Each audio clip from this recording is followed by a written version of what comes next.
Afganistan'ın başkenti Kabil'de havalimanının bulunduğu bölgede patlama meydana geldi. Bir Taliban yetkilisi Reuters'a yaptığı açıklamada en az 60 kişinin yaşamını yitirdiğini, ilk belirlemelere göre en az 140 kişinin de yaralandığını açıkladı.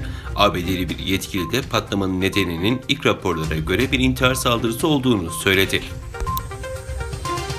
Dünya genelinde koronavirüsle mücadele sürerken Çin'le ABD'nin virüsün kökeni konusundaki tartışmaları devam ediyor. Dışişleri Bakanlığı Silah Kontrol Genel Müdürü Fu Kong, ABD'nin Çin'e yönelik koronavirüs suçlamasına ilişkin olarak Çin'den gelecek karşı saldırıya hazır olmaları gerektiğini bildirdi. Kazakistan'ın güneyindeki Jambil eyaletine bağlı Bayzakov ilçesinde konuşlu askeri birliğin mühimmat deposunda patlama meydana geldi. Patlamada 32 kişi yaralanırken çevredekiler tahliye edildi. Kazakistan Savunma Bakanlığı askeri birliğin mühimmat deposuna yaşanan patlamanın yerel saatte 19 sularında meydana geldiğini açıkladı. Japonya-ABD merkezi ilaç şirketi Moderna'nın koronavirüse karşı geliştirdiği aşının yaklaşık 1,63 milyon dozunun kullanımını açılmamış bazı şişelerde yabancı madde tespit edilmesi üzerine durdurdu.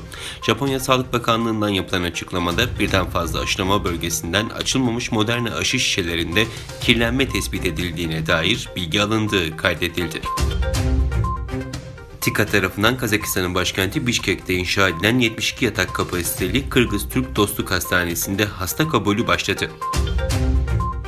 Çin, Doğu Türkistan'daki eski yerleşim alanlarını kadim şehirleri dönüşüm adı altında yok ediyor. Çin hükümeti tarafından işletilen Tanrı Dağı haber sitesinin 24 Ağustos'taki bildirdiğine göre bugüne kadar Doğu Türkistan'daki çeşitli ilçe ve şehirlerdeki Eskişehir adını taşıyan 1600'den fazla eski yerleşim bölgesinin yıkıldığı, 200 binden fazla kişinin yerinden yurdundan edildiği bildirildi.